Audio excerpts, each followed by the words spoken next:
Hello guys, welcome to Marianne TV. This is Marianne and this is What's Trending Corner by Marianne. So guys, from the title of the video, maybe if I can just break down a little bit on what has been going on, probably for somebody who's watching this for the first time, or maybe who has also been following the story but is wondering what is really this, what is going on, what do you mean? So Pastor Ezekiel, of course, he was arrested. That was in around May, gagged on the Shakahola story that was of Pastor Mackenzie when he was arrested, and he was in Shanzu law courts, for the hearings, and then of course he was released on 3 million bond. And of course we could see that his people from New Life Center were there outside the gate, of course waiting for him, celebrating him. They were eagerly waiting for him to be released. And of course I was there, I covered this for you guys and I brought it. If you haven't watched, you can just go and watch the video so that you can get to see further, for you to get educated on the whole story. So he was released, and of course we could see they were praying and singing outside the court and even in the rain. And of course when he was released on the bond, they actually, some people took matatus, others bicycles, other motorbikes, just to get him to New Life Center, which is a very long distance from the Shanzu law courts. Others were even walking just to head there to celebrate, and of course for the church to be reopened again because the church was closed. And of course from there the church has been on and then again it was closed. And of course this was through his defense lawyers, that is Cliff Ombeti and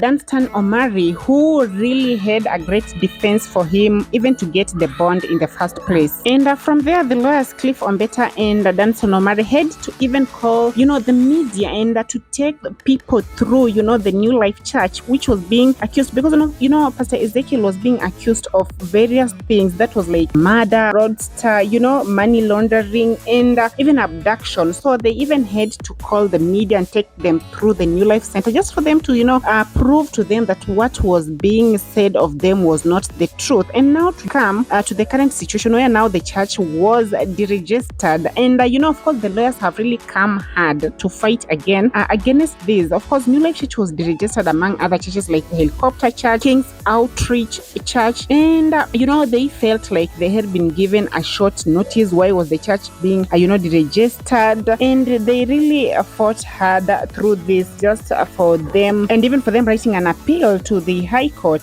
And so after the attempt to deregister Pastor Ezekiel's church, he came out to issue a very fierce verdict. So according to Pastor Ezekiel, the Registrar of Societies began the process of deregistering the New Life Prayer Center and church without giving him the chance to defend himself or the church. So Odero was seeking for the ruling to be overturned because he felt it restricts his congregation's right to practice their religion in documents submitted to the Milimani law courts. Ezekiel Odero, again through his lawyers, claimed that he was not given any prior notice of the registrar's intention to revoke the church registration, and that he was not given the chance to provide a defense to stop the deregistration. And I'll quote what he said: "It is increasingly disheartening of the numerous attempts by state organs to persecute me, frustrate my ministry, and eventually not only shut down the New Life Prayer Center and church, but also all my other projects." So Pastor Ezekiel is requesting a stay of the registrar's order to cancel the registration of the New Life Prayer Center and church, as stated in a Gazette notice published on August the 18th of this year through his attorney Dunstan Omari. He has designated the Attorney General and the Registrar of Societies as respondents in the complaint. So according to court documents, the registrar's notice in the Gazette stated that the cancellation took effect on May the 19th, 2023, despite the fact that Odero was served with a letter dated April 27th, 2023 on May 25th this year, requesting that he provide justification within 21 days as to why his church registration should not be revoked for failing to file its annual returns. And I'll also quote what he said through his lawyers.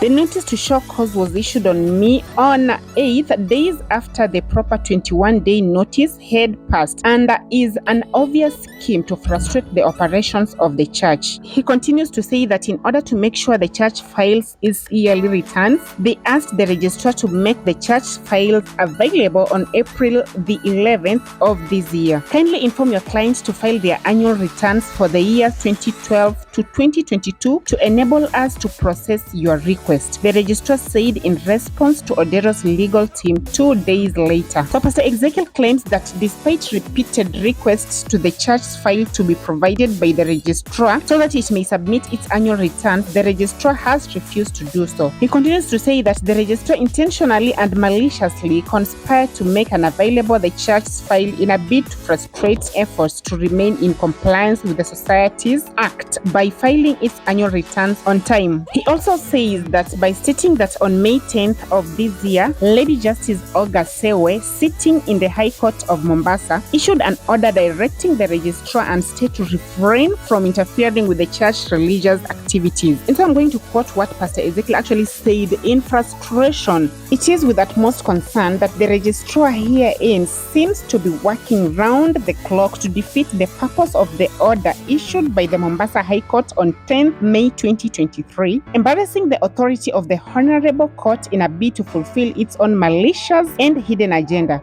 So I don't know what you think about this story, because this has really been going on and on and on. If you've been following this entire story, it's been, going on for a very long time. And maybe you can just hear some of the things, or maybe reactions, or maybe what people are thinking about it or saying. If I can just read. So we have one here saying, Muslims wameachwa wanaua watu in form of Al-Shabaabs. This is not fair to Christians at all, but God is watching. Leave them, Pastor.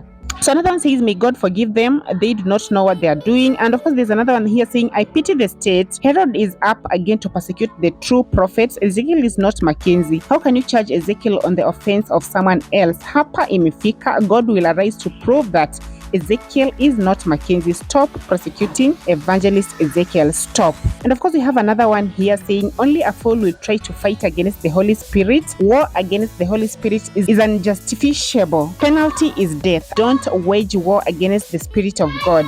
This man Ezekiel is a servant of the Holy Spirit. I pity my nation, Kenya. This is dangerous ground to tread on. Leave the church alone. And of course, we have another one here saying, hiyo ni wivu pastor. Hawataki mtu born hustler ainuke kama hao. Wondering how you have managed to draw a large following than them. Coming on their own volition without being ferried to attend to your service. If God is on your side, then we'll be in trouble. So these are just but a few or some of the comments that of what people are saying, or maybe their thoughts. I don't know what you think about the entire saga. Do you think that it is wrong for the government to associate Pastor Ezekiel with Pastor Mackenzie, or do you think it is true they are associated, or maybe do you think they're just coming a little bit too hard from what some of the people are saying here, that it is because he has a large following and he ferries himself to his events without him being sponsored, or because they're wondering why he can even manage to have that huge following?